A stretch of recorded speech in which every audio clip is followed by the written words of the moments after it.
Good afternoon, everybody. Welcome to another episode of the Down in the Valley podcast.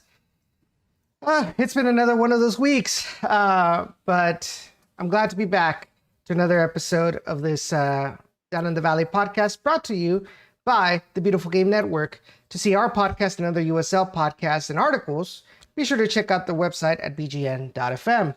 You can also check out this podcast on Spotify, TuneIn Radio, Stitcher, Google Podcasts, and Apple Podcasts, as well as other podcasting platforms. If you're listening through there, you can check out our live streams every Wednesday around 7:30 on the YouTube channel, youtube.com/downinthevalley, and of course on Facebook Live. Be sure to hit that subscribe button to get notified whenever we post content on our channel, including our newly inaugurated segment, DITV Stoppage Time. And also, hit that like button and share this stream and any content related to RGV coverage with all of your friends and family. I also want to take the time to thank the BGN sponsors like Roughneck Scarves, and of course Icarus FC, and of course our personal sponsor, Natural Beauty Spa.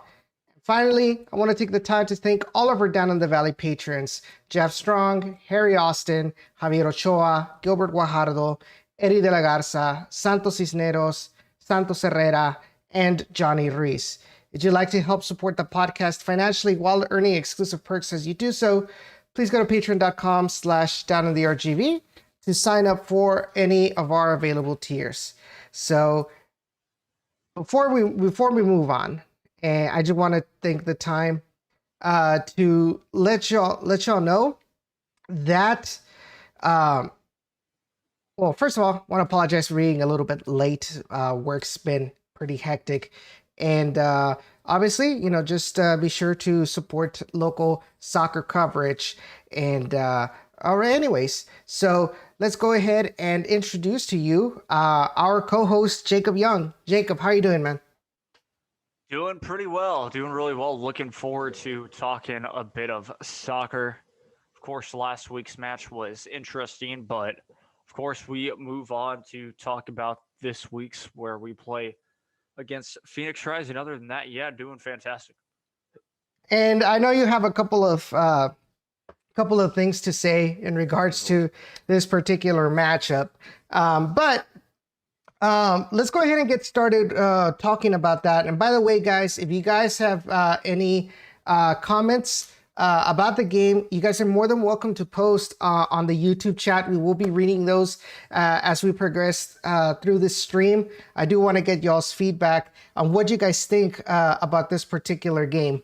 But anyways, so RGVFC, they hosted Austin Bold FC last Saturday at 8 p.m. Coming right off the bat, and I'm going to be honest, I really was not very confident about this match because I felt, I said it with the Striker Tejas podcast for the Striker, and I said it in Down in the Valley last week as well, that Austin Bold's defense and their tactics in general they have RGVFC's numbers. Like, we haven't been able to beat them so far this season. We lost to them at home. We drew over there at Austin. And so coming into this match, the way that I had seen, we won at Orange County, but the Bold is technically, I believe, was the strongest defense in the Mountain Division. And while they don't score a lot, they don't get scored a lot either. And talking with Mark Bay on last week's DITV Stoppage Time, he mentioned that the key to give RGVFC an opportunity to win was to score first and not allow any mistakes. And so, because otherwise, if the Bold were to score first, their tactics of, I don't want to say parking the bus, but more defensive-minded tactics, their organization in the back, they choke, and I think that's the word he said. They choke their rivals in a way that they can't do anything at all offensively. And we saw that in the game where they defeated us at home. Once they got the equalizer, they were content with that scoreline, and they just choked the Toros defense in a way that they were not comfortable, with the ball in their feet. They weren't able to get any clear chances because there wasn't any spaces. There weren't any spaces to go through. But Jacob, how are you feeling going into this match, against Austin? Well, yeah, exactly. Coming off of a rough week for me in general. Basically, how I was feeling. I mean, I was feeling good. Like, in my opinion, for RGVFC, just going into that match, it was sort of must-win mentality because giving up 2 points at home, or well, all 3 points at home the last time that RGVFC played against them and did all of that, it was frustrating. And then, of course, on the road when they drew against them. So RGVFC needed that win just in order for that. And I felt like it was doable. It was possible. One thing that I noticed from the first two matchups for RGVFC playing against Austin was that RGVFC have had that mentality of not necessarily let's try and score first, but they can get inside a team's head. And again, we saw that when they played against them for the third time. So the first time, in my opinion, that's how I saw RGVFC was that, well, the reason why Austin Bold in the past 2 times that they had or in the first matchup at home against Austin Bold had gotten a red card. So in that sense, I was confident that they were going to be able to, if they could do that, control the game, because in the past few years, as we all know, that was RGVFC's greatest weakness, was not being able to get inside any other team's head, but other teams doing that to RGVFC, including the Bold, because of the experience that they had in previous rosters, and the fact that we had a pretty much young guys with very little professional experience. They were able to get into our heads really easily.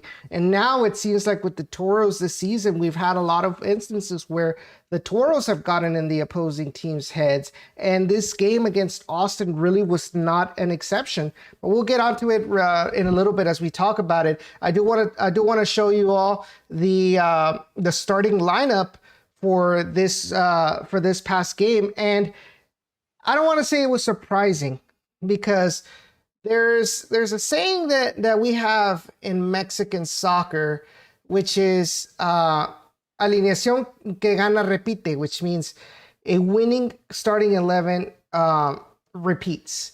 And this really wasn't an exception. You had RGV going with the same starting 11 as they did against Orange County SC, including Vicente Sanchez up top as a striker. We had Tyler Derrick on goal, line of 4 with Adrian Vera, Eric Pimentel, Roberto Albuquerque, and Carter Manley.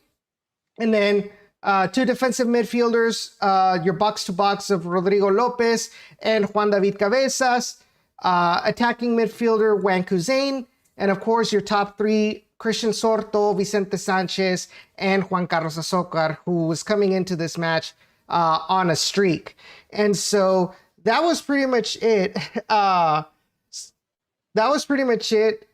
far as starting 11. We did get confirmation from the broadcast, because I was in Houston that day. So I was watching the ESPN broadcast, and they did say that Adrian Dispe was on the injury list, but was listed as questionable for this match. So I know we wondered last week about why Adrian Dispe did not play against Orange County SC. Well, it looks like he was injured. But anyway, as we go forward, the game begins, and RGVFC continue to do what they do best this season. And that is putting the pressure on early in the match, trying to create chances, trying to create an early goal. And they were able to get that in the 8th or 9th minute, around there, off of a corner kick by Rodrigo Lopez.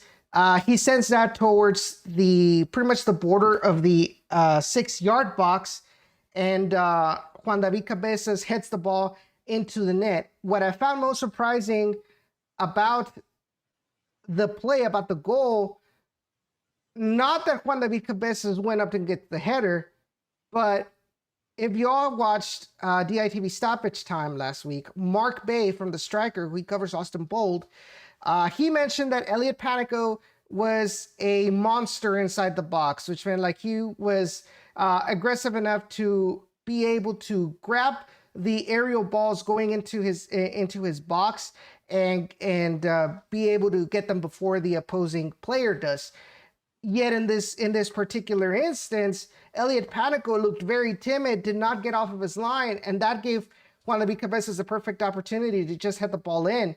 And so, with the Toros get that early goal, but it seemed like after the goal, momentum kind of swung towards Austin Bold's side, because in fact, like the next play after the goal, Austin Bold had an opportunity to equalize. Yep. But thank God that Pino, I think it was Pino if I'm not mistaken, left his shooting boots in Austin. Or actually, to be honest, Pino never even bought his shooting boots, because that's one of the things that Mark also mentioned, is that Pino has not scored at all this season. No. And that's just one of the instances of how lucky RGVFC were to walk away with 1 point. That's part of where I got very, very upset, and of course vented out on Twitter. But like you said, we'll talk about that later. It's just, it's frustrating. All of a sudden, where the heck are you? You're not playing soccer now? You're up by 1 goal? Okay, attack. Attack for a second goal. It's not that hard. It's not that difficult to decide to freaking attack.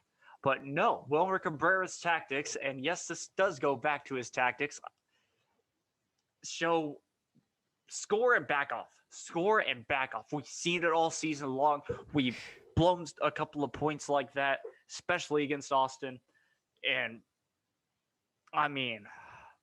it's frustrating. That was one of 5 other instances where RGVFC should have, honestly, it should have been drawn at that point.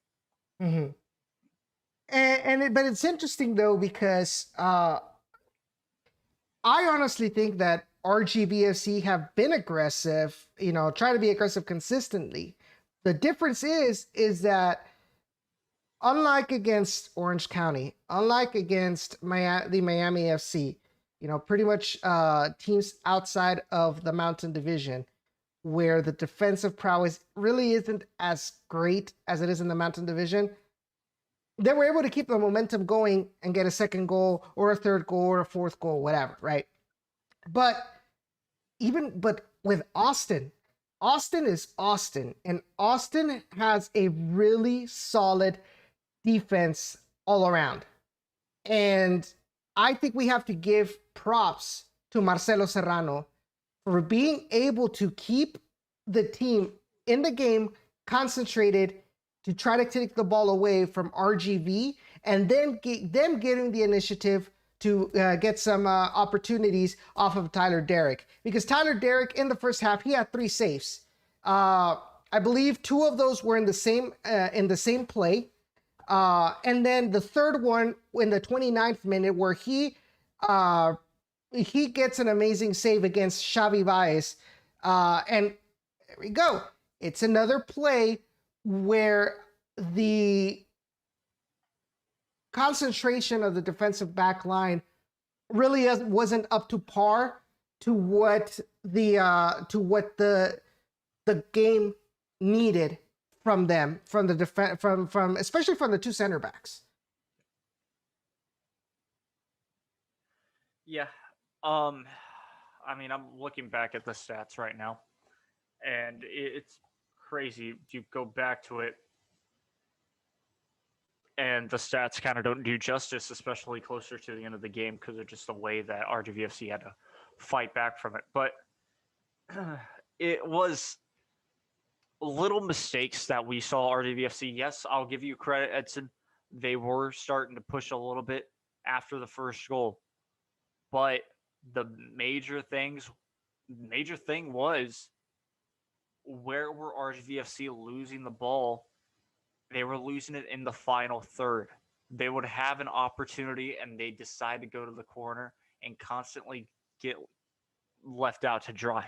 And what does that mean? They turned it over. They constantly would turn it over in the final third on that part. Mm-hmm. But of course, a couple of times they would decide, oh, what's better than doing that and trying to attack? Passing the ball around. What frustrated me the most was right at the end of the first half. We have 4 minutes of added time. What do RGVFC do? Instead of going to attack to try and get, a second goal before halftime, get a little bit more momentum, Mm-hmm. they literally pass the ball back all around midfield. Like, where's the attack? There you go. It's nowhere. They're just going to pass it back. They're going to buffer their stats. And sure, it worked. It worked for that. See, But, take a shot. Just go up once. Take a shot. You got 4 minutes. What's the worst that can happen? It goes out of play. You sky it to a house obviously in the apartments or, on the golf course. Oh, well, you took a dang shot. You didn't just pass it and get turned over, go on the counter. I mean, yeah, I was mad about that. I was very livid about that. tell me how you really feel. So let's take a look at some of the messages from Facebook and YouTube. So Mike says we should still have scored one or even two more. Felt like they, meaning Austin, parked the bus. But can you blame them? Can you blame them? That's what they know. That's what puts them in a, how many times I've talked about RGV's defense, keeping the team in a position to get an equalizer or get a win even. That's the same thing for Austin. Austin's offense really isn't that great either. I think they only had 10 goals in favor. We had 19, and we complain about our offense, right? Austin only had 10 goals in favor throughout the season so far, but their defense kept them afloat. They only allowed 12 goals. That's less than a goal per game, So that puts them in a position, and that's exactly what they did. You really can't blame them. Marcelo Serrano may not like it because that's what Roberto Silva, who was the GM that hired him for Austin Bold, he is now one of the executive directors of the Striker Texas. But he mentioned that Marcelo Serrano tends to be more of an aggressive, attacking-minded coach, but now he really doesn't have the manpower to do it, so he has to adapt and go with a more defensive-minded team. And so that's what's been happening, and it's been killing the Toros. Ray says, Austin plays so ugly, bruh. I go back to the original premise. Can you blame them? Right? And then he says, those 3 saves meant free Jumbo Jacks. And then Sloth says, just 3 saves for Jumbo Jacks, and we let the ball in anyway. And we'll talk about that exactly. Mm-hmm. Yeah. That's also the frustrating thing, is how many times Tyler Derrick had to save our butts. Those 3 saves, I believe, happened in the first half. Mm-hmm. And that's the frustrating part, too. That shouldn't happen. You talk about RGVFC and how their defense has been going. We haven't had a lot of that, where all of a sudden there's 3 saves really quick in the first half. Tyler Derrick, I think, in Orange County, yes, of course, it's a Pacific Division game, whatever. It doesn't necessarily matter except for the points. He didn't have that many saves. He didn't have to have that many saves because the defense were ready, and the offense didn't make that many mistakes. So that's very frustrating to see that Tyler Derrick had to get off his line and make a couple of dodgy saves. Yes, they were fantastic, but let's remind ourselves he collided about twice, maybe 3 times with a player, and it looked to be actually injured. But of course, he just had a hard hit and had to take a deep breath because he kind of got the wind knocked out of him. Yeah, definitely. And where's one of the things that made it interesting. I'm trying to get it set up on here so that way you'll be able to see it as well. And it has to do, if you go into the USL website and go into the chalkboard, there's one thing that I really wanted to focus on about the situation. And other than the fact that obviously statistic-wise, like I've mentioned before, Austin and RGV this season have tended to be teams that are pretty much deadlocked. Like you really can't set them apart. These draws tend to be pretty much fair. A fair. I'm trying to think of my words here. There are fair results for what we see on the pitch, right? And so one of the things that I do want to show y'all, and first of all, it's gonna be I'll show you all the shots by Austin Bold, if I'm not mistaken. Yes. So here's an interesting thought. First half, right? The Toros only had 2 shots total. Both of them on target, but still, it was only 2 shots total. They were limited to 2 shots total, whereas Austin Bold had 6 shots in that first half. And I'll go ahead and show it on screen right now. Just give me a second right here. And all right, let me know if you guys can see it. So you look at this and you notice pretty much that Austin had more of the momentum in this match. They had, obviously, they weren't very accurate. They had 3 of the shots were off a target, including that one by Juan Pablo. What was his name again? The guy who got red carded, Juan Pablo Torres. It was one that pretty much almost hit somebody off in the stands. But the point is that Austin controlled the match in the first half. The Toros kind of, especially in the a couple of minutes after the goal, they looked a little bit lost, and that's where they kind of the Austin kind of took advantage of that. Because if you see right here, I'm going to focus on my screen. I'm just going to focus right now on those shots. So you had a shot right after the goal, and then which is the 10th minute. And he had a couple of shots in the 18th, the 21st, and then a couple in the 28th. After that 30th minute, the Toros defense looked a lot better. I put up on Twitter. I said the Toros defense are organized so well that they are not allowing Austin Bold attackers to receive the ball confidently, and they receive it with their backs behind the goal. And they're not allowing those attackers to turn around and face towards the goal. So it looked a lot better at the end of the first half. But there were those 20 minutes of confusion where Austin Bold, we were lucky, thanks to Tyler Derrick and thanks to the fact that Austin really isn't that great offensively, that we did not get equalized or maybe even be losing in that first half. And here's another, and something else that I want to point out for you all.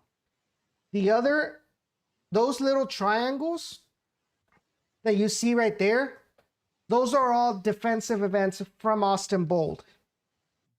Look where most of the recoveries by Austin were located.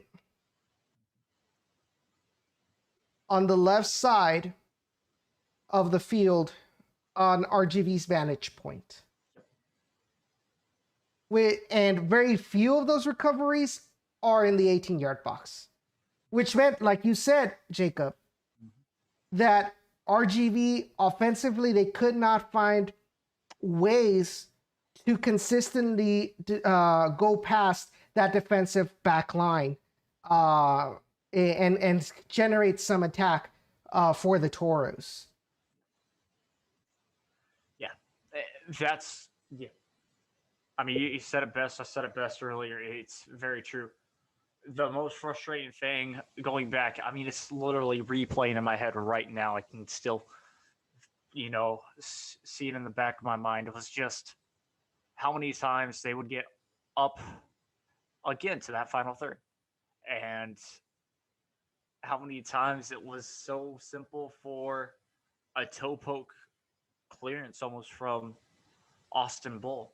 And Mhm. that just irked me because that's that can't happen. That can't be happening. You got to be more protective of the ball, and you cannot just constantly go to the corner as well. And that was frustrating. Another thing that I also want to bring up is these two stats. And I'm pretty sure that these two stats got bumped up right after RGVFC scored that first goal because they just passed it back a lot after that first goal because they felt lost and they couldn't get the second goal, like we've been saying. 344 accurate passes compared to 322 accurate passes. That's RGVFC, which is just why do you need that many passes? Just saying. I mean, 83% success rate on those passes, as well as, of course, 12 fouls conceded compared to 11. So actually, Austin Bold were on the receiving end of getting more or getting fouled more. But yes, the referee did call a little bit more than he should have because they were kind of basic fouls. But besides that, go back to what you're about to say. now here's the thing though. When you have possession of the ball and the problem is that, like I mentioned, the Toros were unable to break apart that offense.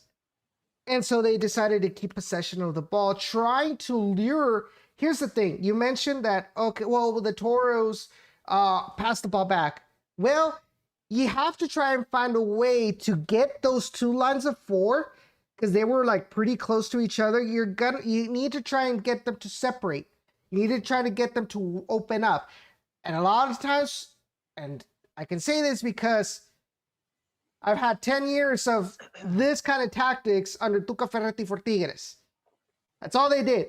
They couldn't find a way to break apart the defense. They kept the ball, try to pass it back to her defenders, try to pass it back to the goalkeeper in hopes that the defensive backline for the other team would kind of move up ahead and kind of open up as well and open up those spaces.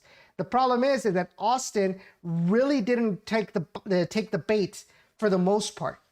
And so that's where this team needs to understand that they need to go for, they tried long shots, which they did. And if you look at the stats, and I'll put it back right here. If you look at the statistics for shots, throughout the whole game, they had 9 shots from outside the box. If you can't break them down, so for you to go into the 18, you got to shoot from outside the box. They did. The problem is, only a third of those, actually no. Total shots was 11, so almost a fourth of the shots were on target, including the goal. So the problem is that, okay, you have the variant of shooting from outside the box, but if your shooting boots aren't there, what good does it do? You know, it's gonna be a field day for Elliot Panico, because you can't get those shots on target to at least make him work. The other thing you can try and do is to try to go for like 1-2 passing, you know? But it seems like the players, sometimes they're not 100% in sync with each other either, you know? So it's a difficult situation. It's stressful as someone on the receiving end of seeing, you know, where your opponent plays that defensive against you. Yes, it irks you. Yes, it desperates you, and I'm sure it might have caused desperation in players and coach, you know, and you might call it ugly. But at the end of the day, it's tactics. Some play offensively, some play defensively. You have to find a way to be able to break them apart. Not every team is indestructible defensively. You need to find ways to know how to break them apart. Now, I did want to point out, going back to the game, and this is because Juan David Cabezas mentioned this in the post-game press conference, that the Toros have been working throughout the week during practice. They have been working on set-piece tactics. And if you look back towards the goal, let me change back to the camera. But if you look back towards the goal that they scored with Juan David Cabezas, there's one thing that I don't know if you all noticed, but I'll go ahead and point it out. So when Rodrigo Lopez executes the cross, you'll notice one of the players, if I'm not mistaken, it's Adrian Vera. He is standing like at the border of that 6-yard box. He makes a run towards the near post. And if you notice, he takes with him like 2 Austin Bull defenders, like trying to follow him where he's at. And that opened up the space for Juan David Cabezas to come back from behind into open space and get the header. So he says those are the kind of tactics that they had been working on during the week, and at least for that goal, it worked to perfection. You know, so there's one positive thing that we can take away from this match. But you know, the Toros in the second half, I thought that the outlook would have been better, especially with the fact that Juan Pablo Torres stupidly, and I don't say it slightly, stupidly gets himself a double yellow in the 50th minute, putting Austin Bold with 10 men. Yep. But it seemed like, for at times, it seemed like it made it worse, like you said. It made it worse for the Toros. And it's not a coincidence. I think a lot of people fail to understand that there are some teams where they play more organized when they're a man down than when they play with 11. And now it's not that often that happens, Edson, but as you and I both know, it can happen. And sure enough, it happened against us. It happened against RGVFC. Mm-hmm. And then there was the red card, right, in the 50th minute. And it looked at the very end, it looked like somehow RGV was going to get away with it. I say it like it's a bad thing, but it looked like the Toros were going to get the 3 points. And then in the 85th minute, something happened that completely destroyed the RGVFC defense. 85th minute. The play is, let me put that play on for visual reference of myself, right? So there's a through ball that is sent, I believe it was Garcia. Who was it? Yeah, Garcia, the defender, the center back. Says a through ball. I don't know who that player was he was trying to pass it to be honest, because the resolution of the broadcast really isn't that great. But anyway, it's a 50-50 where both Adrian Vera and this particular player were trying to fight in order to who was going to get to that ball first. Adrian Vera falls down, which causes the Austin Bull player to fall down as well. The ball continues rolling, and it gets all the way towards, who was it? Icaza. It gets towards Icaza, and he's got open space in front of him on that right-hand side of the field. He dribbles that ball. Now, here's the thing, though. So you already have Adrian Vera out of the equation because he was still falling down on the ground. But here's the thing, though. Both Juan David Cabezas and Eric Pimentel are running towards Icaza. They both run towards him. And there is so much open space. You can't see it on the broadcast because they decided to go with that sideline camera on Icaza. But there was so much space between where Pimentel and Juan David Cabezas were alongside Icaza up to where Robert Albuquerque was inside of the 18-yard box. So Icaza tries to go for the cross. It deflects off of Juan David Cabezas. And Roberto Albuquerque, he's looking at the ball, trying to field it and calculate to jump and head it. But he never realizes that Xavi Baez was running from midfield by himself, gets to that ball first, and gets a beautiful volley past Tyler Derrick, and there was nothing he can do. And that's how Austin Bold tied the game. Just that moment of miscommunication between the midfield and the back line opened the door up for Austin to score. Now, two questions here, or actually one question here. In your eyes, Jacob, I think you were at the game. Yeah. Should that have been called a foul against Austin Bold that would have negated the whole play? Yeah. I mean, it was.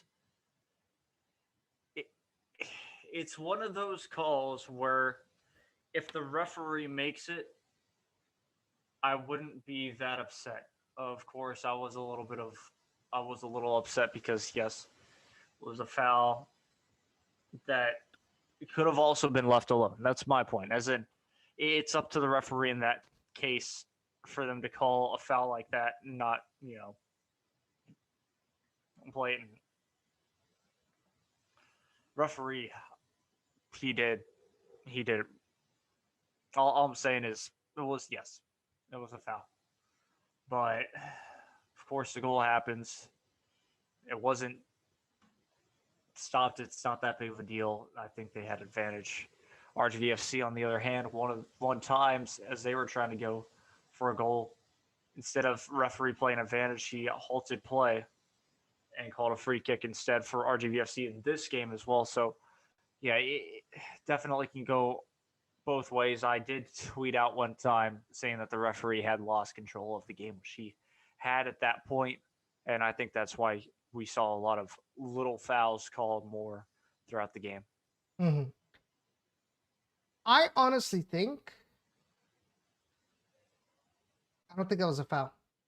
Yeah. Because to me, from what I can see from that angle of the camera, it looks like Adrian Vera tries to go with his shoulder on the player, but because the player is stronger than Vera, he's the one that ends up flying off and probably landed wrong when he landed on the field, on the grass. Mm. But I honestly think it shouldn't. I don't think it was a foul for that reason. They were going to go for a clean tackle on each other, shoulder to shoulder. The other player was just a little bit too strong for him, and he kind of bounced out, right? And when Adrian Vera slides, he takes the player with him. But since the ball was heading towards Ikaza, the referee didn't say anything. There now, Tyler Derrick, he was really mad about it. He gets himself a yellow card for dissent. But I think at the end of the day, the equalizer, the draw, was a pretty fair result from what we saw on the pitch. Yep. And honestly, like we mentioned before, it was we got off easy.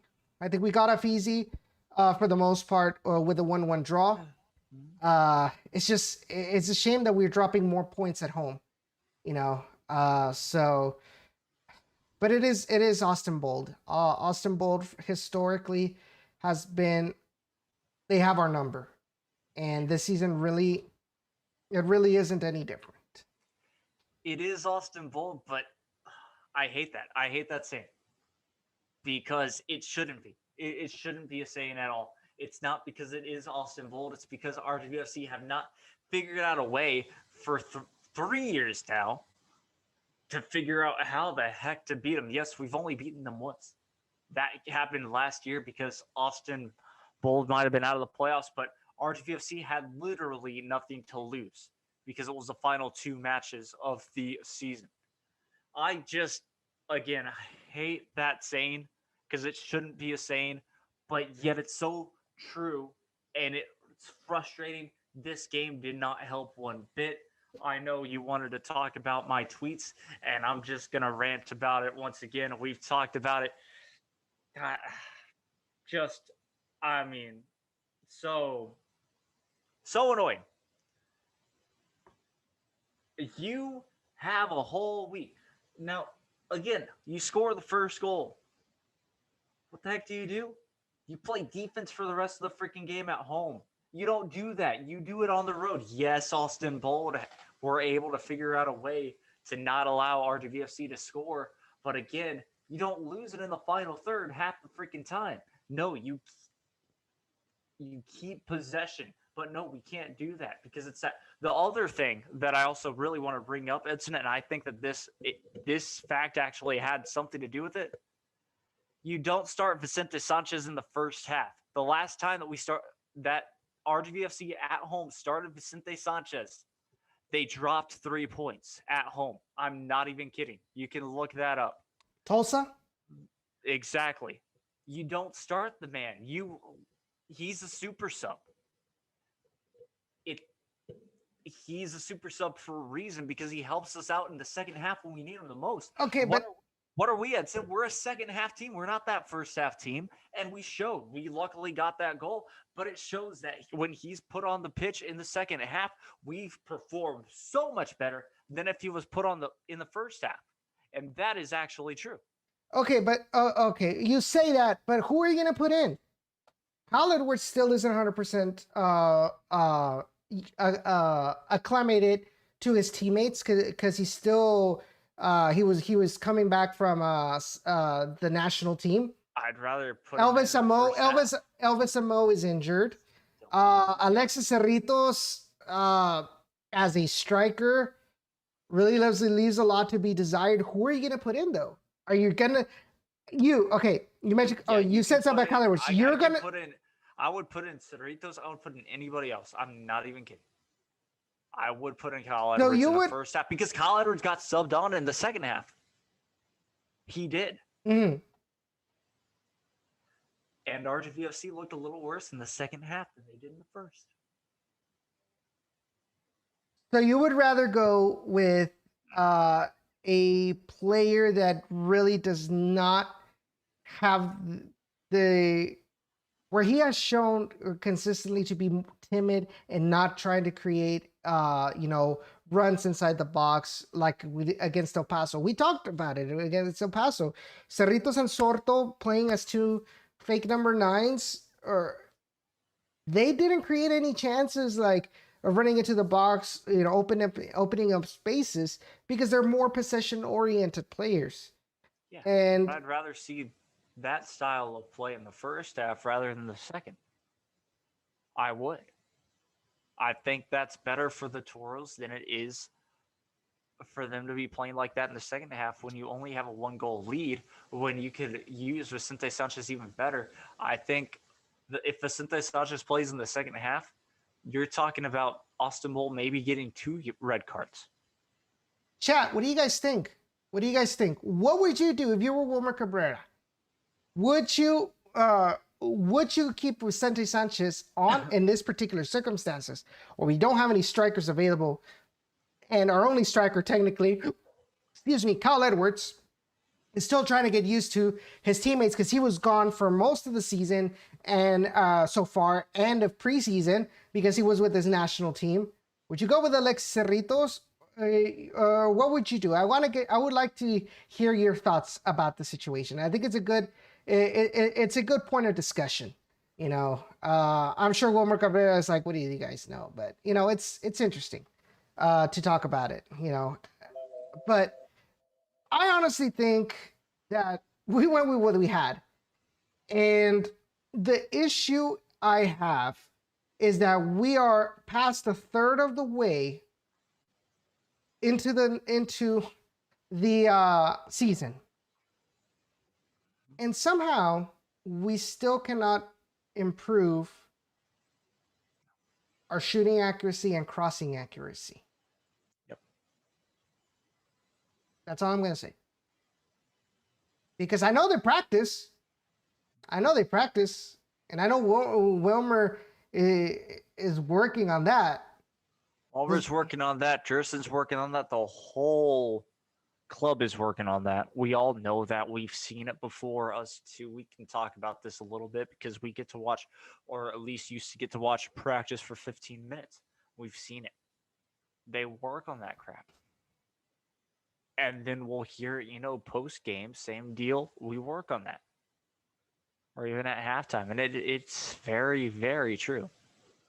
It's annoying. It's like last year. It's like last year and the year before. We work on shooting. We work on crosses. But it seems like they don't.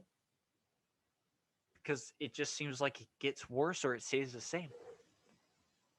Do you think this And falls? it's true. Do you think this falls on the players then?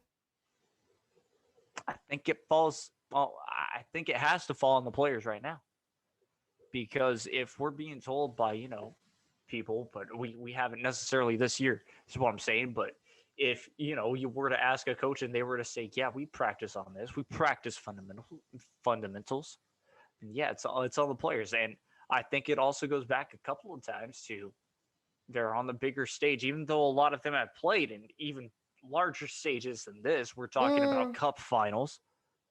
A couple of them. But okay, But it's Rodrigo. frustrating. I don't think Rodrigo's a problem. You saw it in the corner. No, it's The not biggest Rodrigo. problems for me, Alexis Cerritos, Christian Sorto. Who scored our last goal on the road, Edson?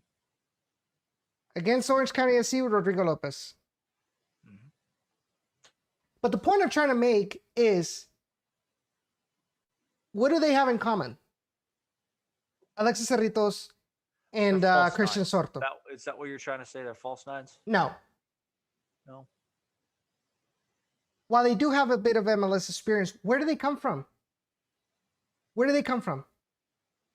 Alexis Cerritos coming in from Orange County SC, okay. How many minutes did he get in Orange County SC?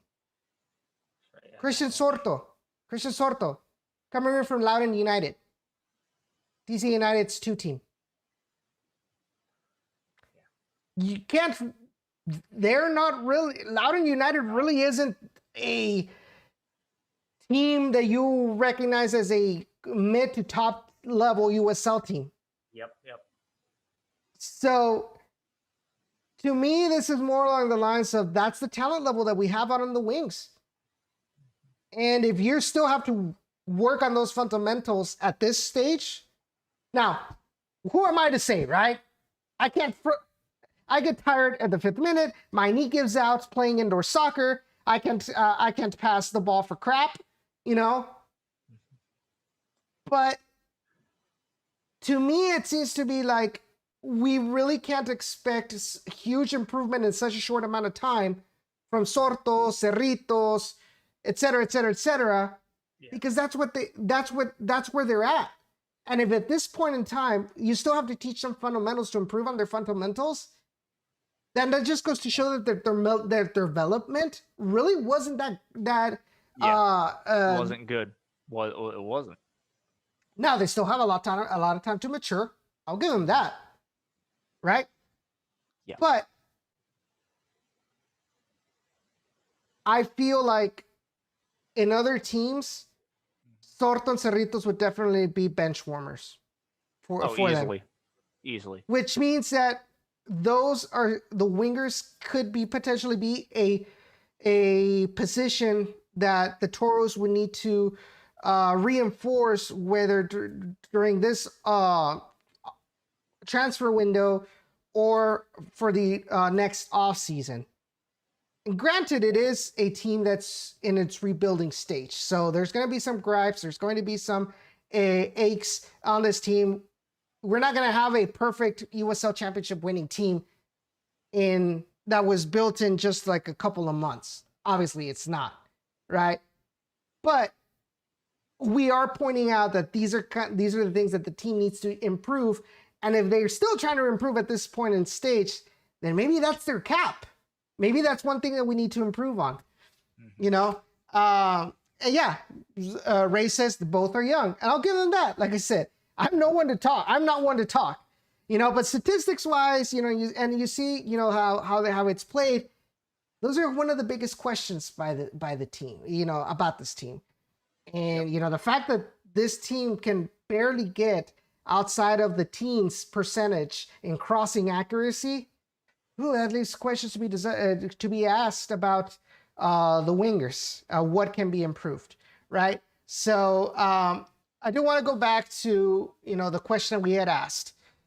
Sloth says, Sanchez should not be a starter, which he agrees with you.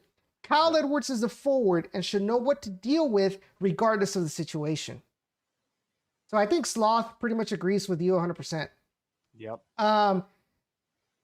My dad asked false nine, but that's the issue. We've tried a false nine, and our players just ain't cutting it. Neither Sorto, nor Cerritos, nor Babu. He's looked a little bit lost as a false nine, and I prefer him as a super sub coming in on the wing because of his speed and his strength, not as a false nine. Ray, I'm guessing he was talking, he responded to my dad. He said, nope. He says, buy a striker. That's his suggestion. Buy a striker. Buy a new striker. Yeah, that's one thing to do. Buy a striker and once again, reinforce the wing. Like we talked about, like we just said, the wing is young. What do you need? You need a veteran slot there is what I'm trying to say, at least one. And what that does, just like we're seeing how Vicente Sanchez has done with this team, how we've seen how the senior side has been doing with the team, the younger players, it's definitely helping. We've seen how much Tyler Derrick talks during the game to his defense. Some of them not necessarily that old, still have a lot of playing left with them. It proves that you have a little bit of that emphasis on getting those players developed. That's one way to do it in real life.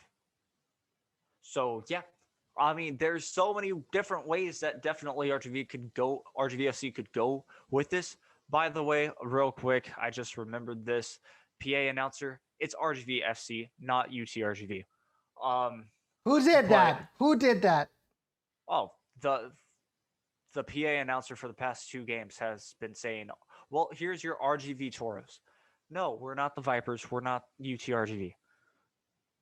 Like, it just sounds wrong. RGVFC, that's the whole reason why. Look, but that's that's a side note. But it's at least it wasn't like Brian Smith on the broadcast who said, because they were talking. Smith do. He said that the Toros have only had 2 head coaches, Wilmer and Jerson Echeverry. Like, we get it. We want to forget that Junior Gonzalez ever existed and was ever part of the organization. Like, I get it. But Junior Gonzalez was a part of this team in 2017. Yeah, he granted he didn't win his first ever game. He didn't win at the stadium. He didn't win a lot, but he was a part of the organization. Yeah, because I think the point was, like, he was saying that, the both head coaches in RGV history were on the bench that day. Wilmer as the head coach and Jerson as the assistant. And I'm like, did you really just forget Junior Gonzalez? Like, I would expect for him to have kind of known about it if he's going to be the color commentator about it. Yeah, it's like me sometimes forgetting on this show that Houston Dynamo had another head coach besides Dominic Kinnear and Wilmer. Wilmer, yeah, exactly. I forget about that guy from Blackpool. Oh, he who must not be named. Yeah, I also just forgot his name again. Owen Coyle. Owen Coyle. There we go. AKA he who must not be named in Dynamo Land. Code Awesome says, you have a point. It's USL for a reason. Players have more to learn. That's why I liked it so much that we finally have some veterans. It's true. If they were, and I'm probably contradicting myself what I'm going to say, because I'm like caring about, well, why can't they cross? Why can't they shoot? But at the end of the day, if these players were like super accurate with their shots, super accurate with their crossing, they would not be in the USL. They would not even be in America. They'd probably be in Liga MX or Europe. They'd definitely be in the MLS, Edson, or at least they'd be in Europe. They would. If you're not that great, you're either in the USL or Liga MX. Let's be real. Get up. You will see that Liga MX All-Stars are going to be the MLS All-Stars. De mí te acuerdas. Okay. And I'm willing to bet on it. I am willing to bet on it. Oh, maybe. And we might have to do something for that game. Oh, definitely. I'm willing to put my money where my mouth is. But anyway, yeah, the point was that it's like we have to deal with it. The Toros, obviously, and Wilmer Cabrera need to analyze to see how can we improve this. If we can't improve this on a training basis, then maybe we should get another player that'll put in more competition on there and hopefully bring up the level of competition and help this team out in what's aching them the most. But I think at the end of the day, you know, what we've got. We had, I mean, it's not like we can say that the Toros have not spent money on players. Granted, most of the players that we've brought in mid-season have been defensive players, but remember, that's what we were aching of in the beginning of the season. We didn't have any depth in our back line. Now we have depth in our back line. You brought in Luis Ramsey. You brought in Roberto Albuquerque. You brought in who else did they bring in? I think those two were pretty much the guys that they brought in mid-season, you know, into this team. And, you know, so they're willing to invest. Now, are they willing to invest a little bit more to bring in more attacking players? I don't know. You know, and even then, this team really, if you look at it, they really aren't doing that bad. Even with all of these gripes, the team is still tied for first place in the Mountain Division. And a lot of people are saying this, the most competitive division in USL Championship, and they are tied for first place there. So, RGVFC are not tied for first place. We are down by 3 points officially, 28-25. Did they lose, or did El Paso win? El Paso won. They played an extra game and won. Who did they play? I don't know. They played last night though. They played last night. Mob says they did. Yes, that's true. Thing was the draw, but that's true. It was they beat they're beating San Antonio right now. Oh, that's why. My bad. That's why. They're already putting up the 3 points on FOTMOB. I think they do. Yeah, they do that. They do that because they did tie against New Mexico United on Saturday. That was huge. Mm-hmm. And now they're playing San Antonio in San Antonio, and they're right now at halftime. They're beating them 1-0 with a goal by Luis Solignac. Mm-hmm. So probably by the end of this, by tonight, we are not going to be tied for first anymore. But the point still stands. We are fighting for the first place for first in this division. But there's still a lot to improve. Can you imagine if even like 50% of these elements were fixed? How great this team would be? Yeah. And this is a rebuild season. Mm-hmm. This is completely different from what we've seen the past couple of years. Even Jake Edwards, the USL president, has mentioned it, mm-hmm. and has given the organization kudos about it. You know, for the striker extra time, Roberto Silva interviewed Jake Edwards because they had their meeting in San Antonio, where they talked about Pro Rel. They talked about moving the calendar to a winter. But he did mention, he was talking about, because I think the question was about all of these MLS2 teams that were leaving to play in the Under-23 league. And, you know, he mentioned, okay, they left, right? But he says it's better for us as a competitive. And he put as an example RGV. Look at RGV. They win. They were struggling these past couple of years under the Houston Dynamo. They became independent, and look where they're at now, right? So we are turning heads at a national level. Yep.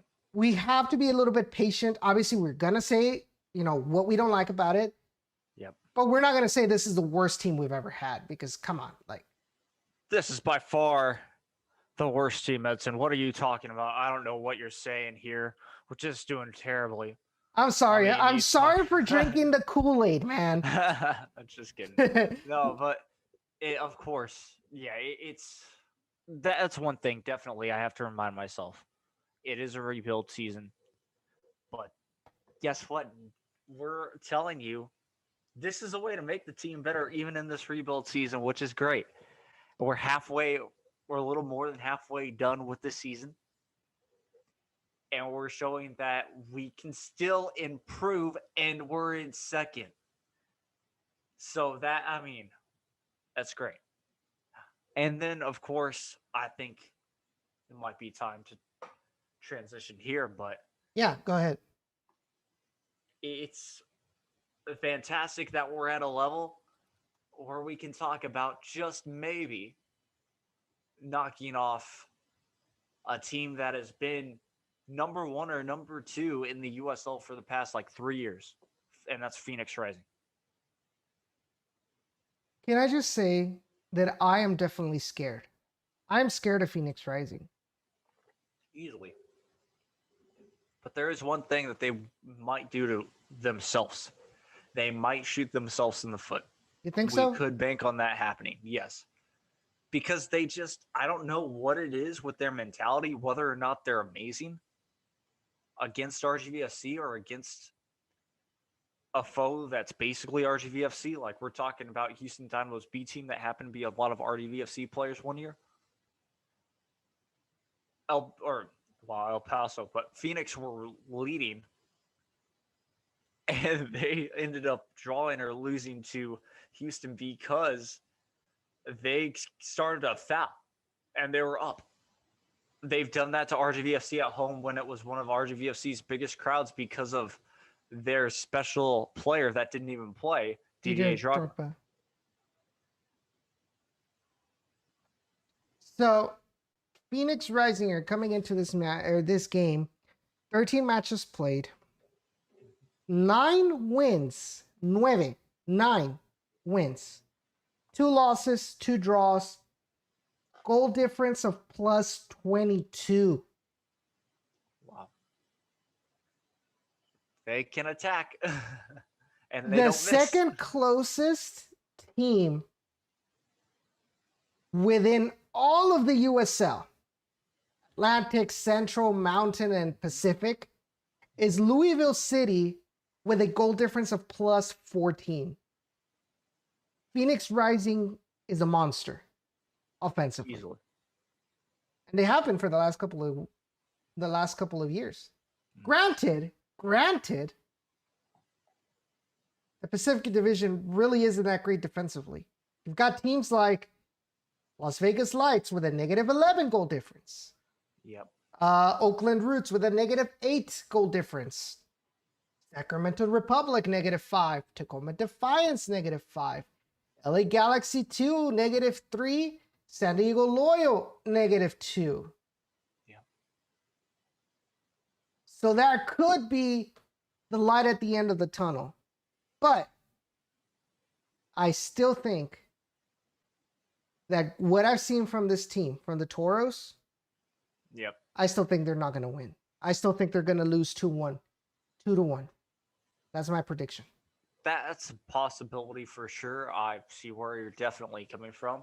And I would probably agree with you, but I'm going to say 3-2. I think the Toros somehow are able to get 2 back when they're down by, like, they tie it up. Let's say they tie it up at the start of the game, 1-1, like they've done a couple of times on the road. And then, well, Phoenix get a couple of goals. Okay, 3-1. And RGVFC get one late consolation goal that doesn't necessarily mean anything, 3-2. I think that's where it could also finish. I think it could be high scoring, possibly.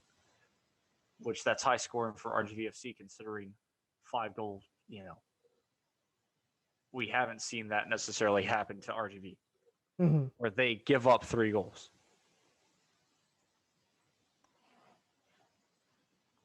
To be fair, Ray, because he says, at least I'm not the pundit that put the team 6th or 7th place, stares in the general direction of 3 people. Nah. To be They fair, proved us wrong. We're happy. Yeah. And even then, we're still like, this team could be better. Yeah. I didn't expect this team to be as good as they are right now, to be honest.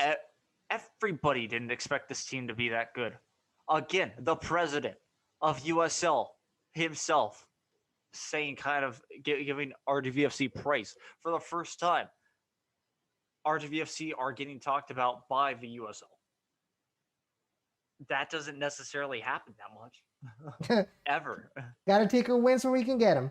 Uh-huh. All right, so we said our regular prediction. Guys in the chat, what is your regular prediction? I want to see it in the chat. In the meantime, we'll go with our bold predictions. All right. Bold prediction. I mean, I already kind of anticipate this, but this is still bold considering that they're at home. And, well, Phoenix Rising will shoot themselves in the foot, will get 2 yellow, or will get 2 reds. So they'll be down to 9 players, and RGVFC will get the late winner 2-1, as they'll be down 1-0 almost all game, but get 2 goals because both of them will be in the penalty box.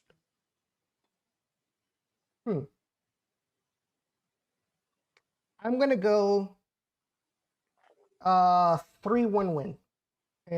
That's my bold prediction. Take into consideration, there's one thing that I do have to say. So, Phoenix Rising, so far this season, have played 2 teams from outside of their division. In neither of those games did they win. They lost against Tampa Bay Rowdies 2-1, and they drew Charlotte Independence and Charlotte 1-1. So that could be something we can hope for, and that could be something that maybe RGBNC can take advantage of, and put them to the test. Which is why my bold prediction would be a 3-1 win. There is that glimmer of hope, because otherwise, within the Pacific Division, they are pretty much killing everybody. But in the chat, we've got Mike Reyes, Phoenix 4, RGVFC 2. Ooh. That's fair. I wasn't expecting it from him, though, because he's usually very optimistic about this team, which isn't wrong. And I mean, this team has given us hope. But even his regular prediction is like more than my regular prediction of how much of their loss. I'll give you this real quick, Edson, for Michael Reyes.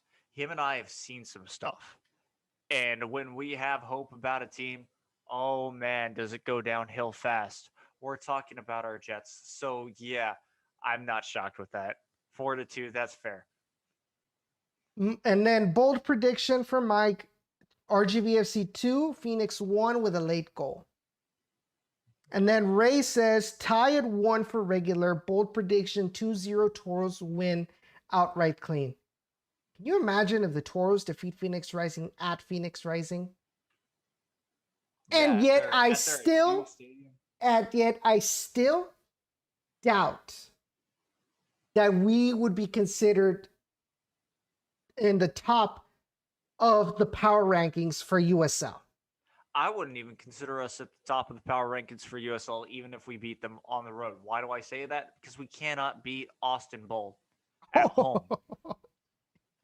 That's our divisional opponent, and we need to win that in order to keep up with El Paso. So, one final question for you before Jacob, before we wrap this up. All right. Do you consider Copa Tejas a lost cause for the Toros this season? Easily.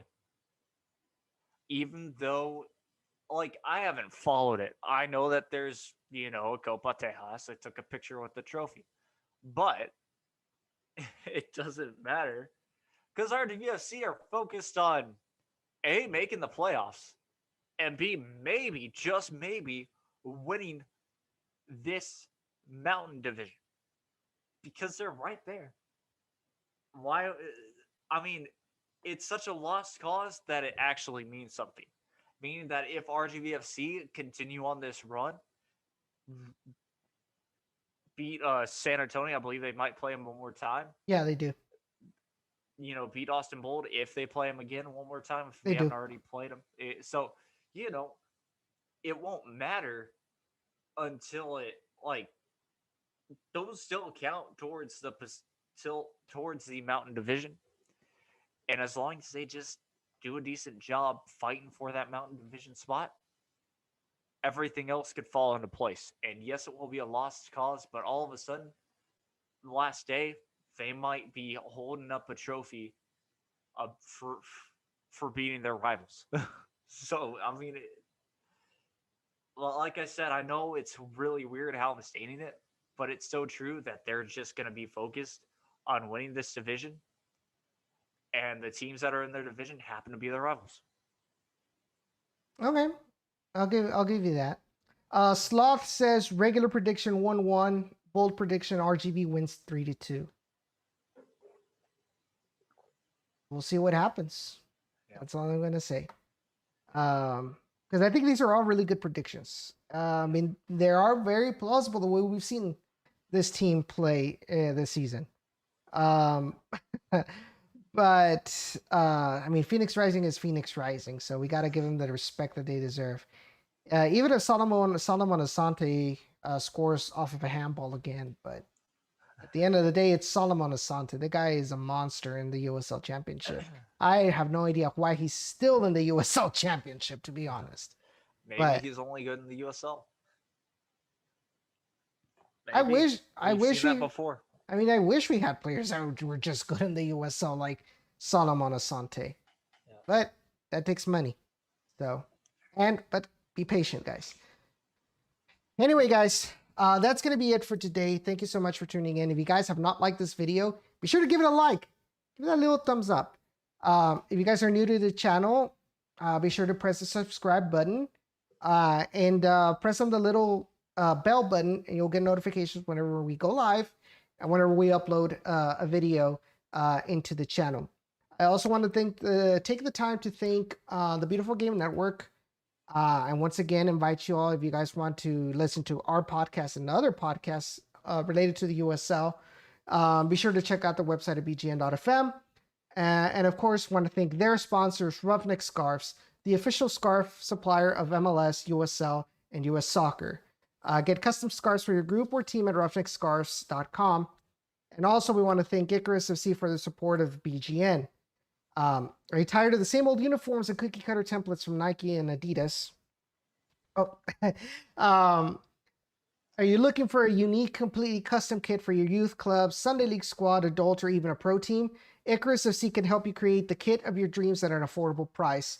Let them help you design your new custom kit at icarusfc.com. And of course, Natural Beauty Spa, thank you for your support. And obviously, one final shout out to all of our Down in the Valley patrons: Jeff Strong, Harry Austin, Javier Ochoa, Gilbert Guajardo, Eddie de la Garza, Santos Cisneros, Santos Herrera, and Johnny Ruiz. Would you like to help support the podcast financially while earning exclusive perks as you do so? Please go to patreon.com/downintheRGV to sign up for available tiers. Jacob, any final words before we go? We'll see what happens Saturday. And of course, it's going to be a busy week for RGVFC. They not only travel then, but they'll also travel right afterwards to Utah to play against, Salt Lake City to play against Real Monarchs, which is also Real Salt Lake too. Let's just be honest. Mike says, Edson, I know I never put any team over RGV, but I'm just being real. And I applaud you for it. I mean, it's a good thing. It's a good thing. We're trying to be realistic. We're not going to let... we're fans of this team, and you're one of the biggest fans of this team that I know of. But it also doesn't look good when you're like... When you don't look at something realistically. And let's be honest, Phoenix Rising is Phoenix Rising in the USL for a reason. He says, Jacob, vamos, let's go Jets. Wilson, better sing soon. Vamos Toros and puro pinche stampede AOV. If you're Mexican, you know what AOV means, so I don't have to say it. But guys, all I ask for you is a quick favor. Share this stream on Facebook, Twitter, Tinder, Bumble, whatever social media that you have, and you have friends that are Toros fans, share it with them. Invite them to watch the show. Invite them to be a part of this community this isn't just a regular podcast. We're a community trying to learn more about the Toros, talk about the Toros and this team, trying to build a healthy fan base for RGVFC. That's what we are. And it's imperative that people know about this, and that way that we can all learn together about the Toros and support this team and to give it the fan base that I feel this team deserves now. So if y'all can help me with that, you just promote the podcast. I mean, you can obviously you can be truthful, about the promotion, but help us spread the word of Down in the Valley, guys, on Twitter, Facebook, Instagram, whatever social media that you have. That's all I ask for right now. Thank you all. Thank you all for all of your support week in and week out. We do our best to bring you all good quality coverage and content for RGVFC Toros. Be sure to follow us at Down in the RGV on Twitter and on Instagram, and on Facebook.com/Down in the RGV. That's our social media pages. And I think also follow Ray Silva at South Texas Border Sports. He posts on his YouTube channel the post-game interviews with coach, players, and even like pre-game interviews as well. So be sure to check them out. And Jacob, plug away.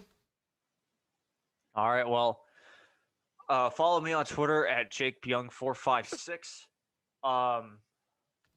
And if you want to see some fun racing content, or now, of course, especially now more than ever, variety content, then The Overreacted Gamer is where you can find me on Twitch, streaming a lot. Real quick, of course, as well with this. It's going to be very cool. Got some big plans in the future. Again, follow me on Twitter for more info from that. Sloth, he says, y'all hear about the other competing league they're making in the US?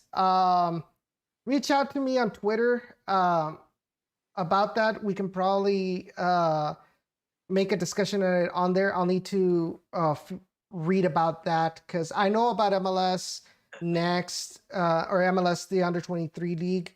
I know about the changes that the USL's hoping to make come 2026 with promotion relegation between Championship and League One, as well as moving the calendar to pretty much the calendar that falls within the lines of the rest of the world. Oh no. That's not good. Yeah, but we have American football. That's not gonna work. But we'll talk about this in a later episode. I just think it's an interesting topic to talk about. Yeah, keep me on the loop on that. I'll do some research about it, and then we can talk about it probably next week. Which will probably be on a Thursday because next week there's a Wednesday match. So we'll go ahead and do it on Thursday. But guys, thank you so much for all your support. We'll see each other next week. Y'all be safe out there. Let's go Toros, and be safe out there and drink plenty of water. And